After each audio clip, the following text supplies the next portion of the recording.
అదే RTV app వార్తల్ని క్షణాల్లో చదివే అవకాశం ఉంటుంది. ఒక న్యూస్ పేపర్, ఒక టెలివిజన్ ఛానల్ మీ చేతుల్లో ఎప్పుడూ ఉంటాయి.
దానికి పరిష్కారం కూర్చుంటే వాళ్ళతో మనం వాళ్ళు అసలు రానిట్టు లేదన్న లోపలికి. మా వాళ్ళని లోపలికి రానిరు. ఇది గవర్నమెంట్ ప్రాజెక్ట్, అది ఒక ప్రైవేట్ ప్రాజెక్ట్ లాగా ఇబ్బంది పెడుతున్నారు. వాళ్ళతో కూర్చొని వీళ్ళు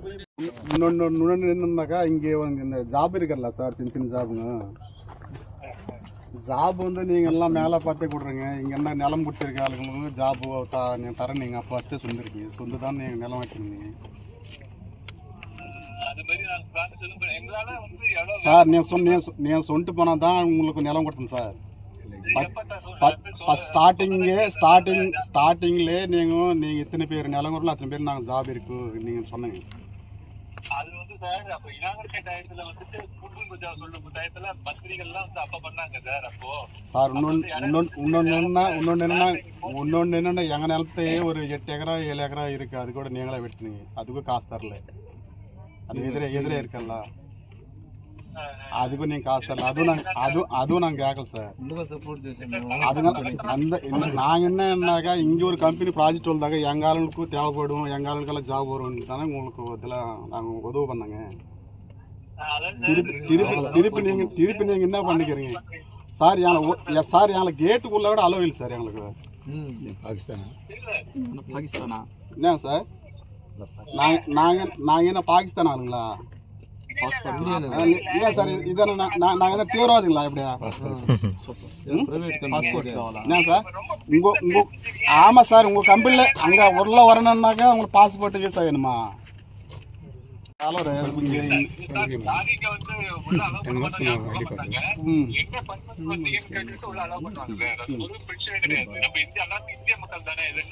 அதே சார், நீங்க கொடுத்ததுதான் நீங்க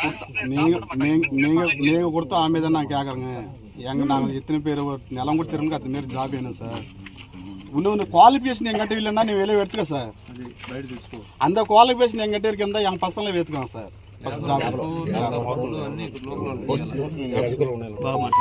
హలో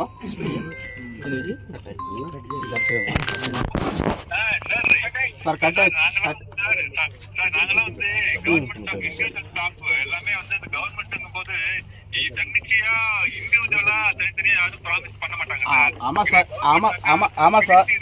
ஆமா சார் வரக்கர் இந்த டக்காரு இந்த கல் அந்த கொடுத்து கூட தேவைப்படாத நாங்க சின்ன சின்ன ஒர்க்கு சார் நீ கான்ட்ராக்ட் நீங்க கொடுத்துக்கோங்க சார் அங்க ஒர்க்க பண்றது கூட இல்லையா எங்களுக்கு அப்ப எதுக்கு சார் நான் எங்க நிலத்தை எதுக்கு சார் தரணும் அப்போ எங்களுக்கு தேவைப்படுது உபயோகப்படும் தானே உங்களுக்கு அந்த நிலம் கொடுத்து இந்த ஒரு 8 ஏக்கரா அதிகம் இருந்தா நீங்க சும்மா எடுத்துக்கலாம் சார் காசு கடை எதுவும் கொள்ளலாம் சார் உபயோகப்படுத்துறது நான் எங்க பசங்க வேலை இருக்குன்னு தானே உங்களுக்கு கொடுத்துருந்தோம்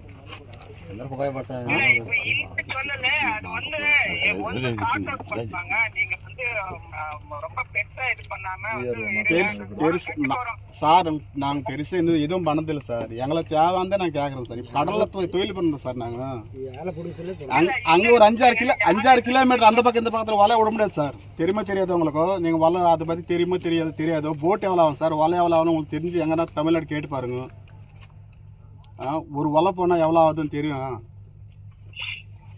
சார் அதுதான் சார் அதே சார் என் உயிரை இது என் கொழுப்பு அது சார் இல்லைங்க நீங்க சொல்ற நேரம் எல்லாம் கரெக்டா தான் இருக்கு இல்லன்னு சொல்லல அதுக்கு வந்து ஒரு நேரம் காலம் வரணும் கன்ஸ்ட்ரக்ஷன் ஆகி உண்மைக்கே கம்பெனி வந்து நல்லபடியா ரன் பண்ணிட்டு இருந்தாங்கன்னா வந்து எம்ப்ளாயர் எடுக்கிறதுக்கு வந்து லோக்கல்ல வந்து கண்டிப்பா எடுப்பாங்க సార్ ఇది పేసంత సున్న ఈ తూప్లపాలెం గ్రామం వాలమేడు కొత్తపాలెం పావంజి గంగనపాలెం ఈ 2 పంచాయతీలు ఇక్కడ ఎన్నగొట్టి రావడం జరిగింది. ఈ మా డిమాండ్లు అంటే ప్రధానంగా మాకు ఇక్కడ సముద్రంలో బ్రిడ్జి వేస్తున్నారు ఒక 5-6 కిలోమీటర్లు. ఆ బ్రిడ్జి వల్ల ఇక్కడ మత్స్యకారులకి వేటకు పోయేదానికి లేదు. అంటే అటు 4 కిలోమీటర్ ఇటు 4 కిలోమీటర్ వలవదలేము. బతుకు జీవనం అంటే ఇంకా కోల్పోయినట్టే. ఇంకోటి ఏంటంటే ఇక్కడ లేబర్కి మాకైతే ఇవ్వడం లేదు. ఎక్కడో తమిళనాడు నుంచి ఇటు ఒరిస్సా నుంచి విజయవాడ నుంచి అక్కడి నుంచి తీసుకొచ్చి చేసుకుంటున్నారు. మాకు ఇది ప్రధానంగా ఈ కంపెనీ పడితే మా ఈ 2 పంచాయతీలు తూలిపాక గ్రామంతో కూడా ఇవన్నీ మా లేబర్కి వర్కర్ వస్తుందని మా భూములు వీళ్ళకి ఇవ్వడం జరిగింది. భూములు ఇవ్వడం కాగానే మాకు ఆక్రమణలో ఉన్న ఒక 8 ఎకరాలు ఉచితంగా మాకు రూపాయి చందకుండా తీసుకున్నారు. తీసుకున్న మేమైతే ఎందుకు కోరుకున్నామంటే ఏదో మాకైతే మా లేబర్లకి ఆడ వర్క్ ఉంటుంది బతుకుతారు అని చెప్పి వదిలేసాము. ఇప్పుడు ఏంటంటే మా లేబర్ని ఎవరిని చేర్చుకోవట్లేదు. వాళ్ళు అక్కడి నుంచి తెచ్చుకొచ్చి చేసుకుంటున్నారు. అడిగి 4 నెలల నుంచి మేము అడుగుతుంటే ఇంతవరకు సమాధానం లేదు. అందువల్ల ఈరోజు రావాల్సి వచ్చింది. వచ్చి ఏదో మేడం గారు ఏదో ఒక 10 రోజులు టైం ఇచ్చింది. కలెక్టర్తో మాట్లాడి మీ డిమాండ్లన్నీ మేము నెరవేరుస్తాము అని చెప్పింది. ధన్యవాదాలు. మా రెడ్డి గారు పురుషోత్తమ రెడ్డి గారు దాన్ని మాట్లాడాలి కదా. అదే 1 రోజు 2 రోజులు అయితే ఓకే. 4 నెలల నుంచి సిటీ వచ్చినాయి కదయ్యా, ఇది మా ఆక్రమణలో ఉంది. 7 లక్షలు అంటే అక్కడ 7 లక్షలు లెక్కనిస్తున్నారు అక్కడికి వదిలేసి రూపాయి కూడా. ఆ రోజు ఇష్యూస్ వచ్చినప్పుడు కూడా ఎన్ఐ ఓటీ రావాలని కోరుకున్నాం. మనం మాకన్నా నువ్వు కూడా ప్రధానంగా ఎన్ఐ ఓటీ ఉండాలని కోరుకున్నాం. ఇక్కడ ఎందుకు కోరుకుంటాం? మన ఏరియా వాళ్ళకి ఉద్యోగాలు మమ్మల్ని ఇబ్బంది పెట్టేదాన్ని మనం ఎందుకు? 20 ఎకరాలు అట్లాంటిది. అందరికీ నమస్కారం. ఈరోజు NIOT national institute of ocean technology తూపిలిపాలెంలో నిర్మించడం జరుగుతుంది.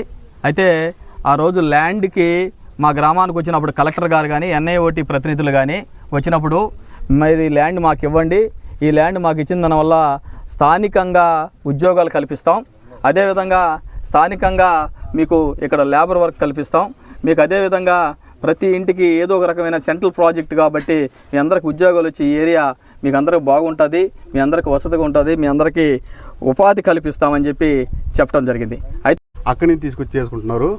మాకు ఇది ప్రధానంగా ఈ కంపెనీ పడితే మా ఈ 2 పంచాయతీలు తూలిపాక గ్రామంతో కూడా ఇవన్నీ మా లేబర్కి వర్కర్ వస్తుందని మా భూములు వీళ్ళకి ఇవ్వడం జరిగింది.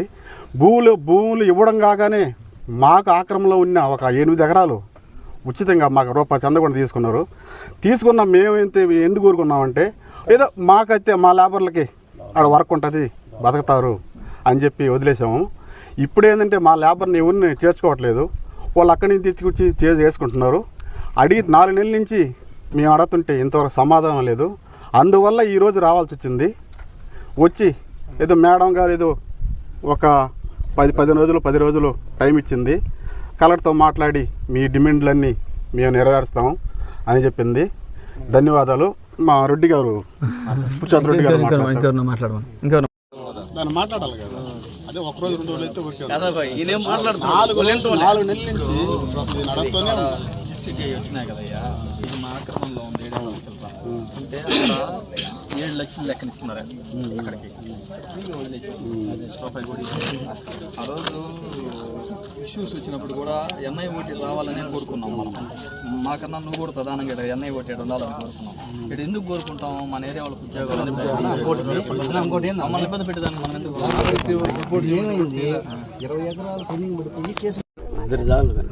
అట్లాంటిది. అందరికీ నమస్కారం. ఈరోజు NIOT national institute of ocean technology తూపిలిపాలెంలో నిర్మించడం జరుగుతుంది. అయితే ఆ రోజు ల్యాండ్కి మా గ్రామానికి వచ్చినప్పుడు కలెక్టర్ గారు కానీ ఎన్ఐఓటి ప్రతినిధులు కానీ వచ్చినప్పుడు మరి ల్యాండ్ మాకు ఇవ్వండి, ఈ ల్యాండ్ మాకు ఇచ్చిన దానివల్ల స్థానికంగా ఉద్యోగాలు కల్పిస్తాం, అదేవిధంగా స్థానికంగా మీకు ఇక్కడ లేబర్ వర్క్ కల్పిస్తాం, మీకు అదేవిధంగా ప్రతి ఇంటికి ఏదో ఒక రకమైన సెంట్రల్ ప్రాజెక్ట్ కాబట్టి మీ అందరికి ఉద్యోగాలు వచ్చి ఈ ఏరియా మీకు అందరికి బాగుంటుంది, మీ అందరికి వసతిగా ఉంటుంది, మీ అందరికీ ఉపాధి కల్పిస్తామని చెప్పి చెప్పడం జరిగింది. అయితే అప్పుడు ల్యాండ్ తీసుకునే సందర్భంలో చాలా అవకతవకలు వచ్చినా కూడా మా ఏరియాకి ఎన్ఐఓటి రావాలని చెప్పి అప్పుడున్న మా గ్రామ పెద్దలు, తూపిలిపాలెం పెద్దలైతే మీ చుట్టుపక్కల మా పావంజి, వాల్మేడు గ్రామాల్లో సంబంధించిన ఈ ల్యాండ్స్ అన్నీ తక్కువ రేటుకి ఎన్ఐఓటికి ఇవ్వడం జరిగింది. ఈరోజు అది కూడా కాకుండా గ్రామానికి సంబంధించి ఎప్పటి నుంచో తరాల నుంచి చేసుకున్న సుమారుగా 10 ఎకరాలు ఈరోజు ఎన్ఐఓటి వాళ్ళు తీసేసుకోవడం జరిగింది. అయితే ఈరోజు మనం క్రిష్ సిటీ చూస్తున్నాం, అదేవిధంగా కృష్ణాపట్నం పోర్ట్ చూస్తున్నాం. ఆక్రమించుకొని అనాథగా చేసుకునే వాళ్ళకి ఈరోజు ఎకరాకి 7 లక్షలు ఇస్తుంటే సుమారుగా 10 ఎకరాలు మా తూపిలిపాలెం గ్రామాన్ని ఎన్ఐఓటి వాళ్ళు ఆక్రమించారు. దానికి పరిహారం ఇవ్వలేదు. ఆ రోజు నుంచి ఈ రోజుకి కూడా పోరాటం చేస్తూ ఉన్నాం. అయితే ఏదేమైనా ఎన్ఐఓటిలో ఈరోజు సుమారుగా 100 కోట్ల వర్కులు జరుగుతూ ఉంటే లేబర్ వర్క్ ఇండయ్యా మాకని అడుక్కున్నా కూడా ఇచ్చే పరిస్థితి లేదు. ఎన్ఐఓటిలో ఒక రకమైన లాబింగ్ జరుగుతుంది. కొందరు అధికారులు ఉన్నారు, వర్కర్లకి ఒక వర్గానికి దూరపోలకి ఇచ్చి దాంట్లో కొంత లంచాల కోసం లోకల్ వాళ్ళని లోపలికి ఇన్వాల్వ్ చేసే పరిస్థితి కూడా లేదు. ఈరోజు ఒక గవర్నమెంట్ ప్రాజెక్ట్ జరుగుతుంటే మన ఏరియాలో ఒక గవర్నమెంట్ ప్రాజెక్ట్ జరిగినప్పుడు ఎవరైనా కూడా ఎన్ఐఓటి జరుగుతుంది, గవర్నమెంట్ ప్రాజెక్టులో ఉపయోగం ఏందని చెప్పి చూస్తామని వస్తారు. కానీ ఇక్కడ రానిటం లేదు ఎన్ఐఓటిలో. కారణం ఏంది అంటే ఇది ఇక్కడికి రావాలంటే మాకు పాస్పోర్ట్ కావాలా, వీసా కావాల్సిన పరిస్థితి ఈ పాకిస్తాన్కో మనకు పడని దేశాలకో పోవచ్చు, కానీ ఎన్ఐఓటి కాంపౌండ్ వాళ్ళ లేక రాలేకపోతున్నాం. కారణం ఏంటంటే ప్రధానంగా దీంట్లో చాలా అవకతవకలు జరుగుతున్నాయి ఎన్ఐఓటిలో. నేను వచ్చిన కారణం వేరే, నేను చెప్పే విషయం వేరే. ఎందుకంటే నేను వచ్చింది ఏమని, మా ఊరు మత్స్యకారులు ప్రధానంగా జెట్టి కట్టిన దానివల్ల ఫిషింగ్ చాలా లాస్ అయిపోతారు. వాళ్ళకేం పొలాలు లేవు, కేవలం ఫిషింగ్ మీద ఆధారపడి జీవించేవాళ్ళు. ఆ జీవన విధానం పోతుంది. దానికి మీరు మాకు ఒక పరిష్కారాన్ని ఏర్పాటు చేయండి, ఏదో ఒక దానికి ఏం చేయాలా రెమెడీ మనం అందరం కూర్చొని మాట్లాడుకుంటే మనకు పరిష్కారం వస్తుందని చెప్పి ఎన్ఐఓటీలను గత 4 నెలల నుంచి అడుగుతుంటే వాళ్ళ వైపు నుంచి ఏమీ స్పందన లేదు. కాబట్టి చుట్టుపక్కల 6 గ్రామాల వాళ్ళు, మా కాపులు, మా గ్రామస్తులు, తూర్పాల గ్రామస్తులు అందరూ రావడం జరిగింది. రెండోది ప్రధానంగా ఈ ఏరియాలో చదువుకున్న వాళ్ళు చాలామంది ఉన్నారు. ఈ ఏరియాలో ల్యాండ్ ఇచ్చిన వాళ్ళు ఉన్నాం. ఈ ప్రాజెక్ట్కి మాకు ఉద్యోగాలు ఇవ్వకుండా కొన్ని ఉద్యోగాలు ఈ ఎన్ఐఓటీలో పనిచేసే కొందరు ఉద్యోగస్తులు అమ్ముకునే పరిస్థితి అయిపోయింది. అదేవిధంగా ఇక్కడ లేబర్ ఉన్నారు, చదువుకోని వాళ్ళు ఉన్నాం. చిన్న ఏదో సిమెంట్ వర్క్లో, బేల్దార్ వర్కుల్లో మమ్మల్ని పెట్టుకోమంటే విజయవాడ నుంచో, చెన్నై నుంచో, ఒరిస్సా నుంచో తెచ్చుకొని చిన్న లేబర్ వర్కులు ఇచ్చే పరిస్థితి కూడా లేదు.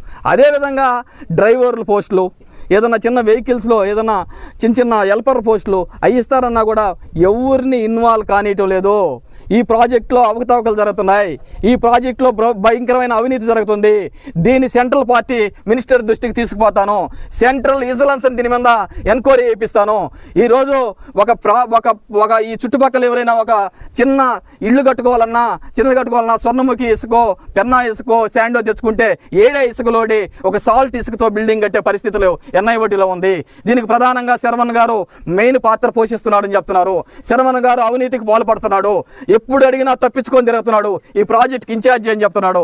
అయితే ఇక్కడి నుంచి ప్రాజెక్టులో జరుగుతున్న అవకతవకల గురించి, అదేవిధంగా లోకల్గా ఏ అయితే ఉన్నాయో మాకు జరుగుతున్న ఇబ్బందుల గురించి ఖచ్చితంగా సెంట్రల్ దృష్టికి తీసుకుపోయి దీన్ని సీరియస్గా తీసుకొని సెంట్రల్ విజిలెన్స్ విచారణ జరిపిస్తామని చెప్పి తెలియజేస్తూ, అయితే ప్రధానంగా ఇక్కడ NIOT నుంచి ఈ ప్రాజెక్ట్ ఇన్ఛార్జి మేడం గారి మీద మాకు గౌరవం ఉంది. గతంలో 1-2 ఇష్యూలు అడిగినప్పుడు ఆమె కన్సిడర్ చేసింది. ఈరోజు కూడా ఆ మాట ప్రకారం, మేడం గారు మాట ప్రకారం ఈరోజు మాకు ఒక 10 days 15 days టైం ఇవ్వండి, కలెక్టర్ గారితో మాట్లాడి మీ సమస్యను పరిష్కరిస్తామని చెప్పి ఖచ్చితంగా చాలా గొప్పగా చెప్పింది. ఈరోజు దానికి ఆమెకి ధన్యవాదాలు తెలియజేస్తూ ఉన్నాం. ఈ ప్రాజెక్టులో మేమందరం పేదవాళ్ళం, మాకు ఖచ్చితంగా సహాయం చేయాలా. ఖచ్చితంగా జెట్టి విషయంలో ఎవరైతే ఫిషర్మ్యాన్స్ ఇబ్బంది పడతారో దానికి ఖచ్చితంగా సరైన పరిష్కారాన్ని మాకు చూపించిన దాకా మళ్ళీ ఈ ఉద్యమం కొనసాగుతుందని చెప్పి తెలియజేస్తూ అందరికీ, పత్రికా మిత్రులకి, పోలీసు వారికి, NIOT ఉన్న లోకల్ సిబ్బంది అందరికీ పేరు పేరున ధన్యవాదాలు తెలియజేసుకుంటూ సెలవు తీసుకుంటున్నాం. అదే చెప్పా, అది కూడా చెప్తున్నా.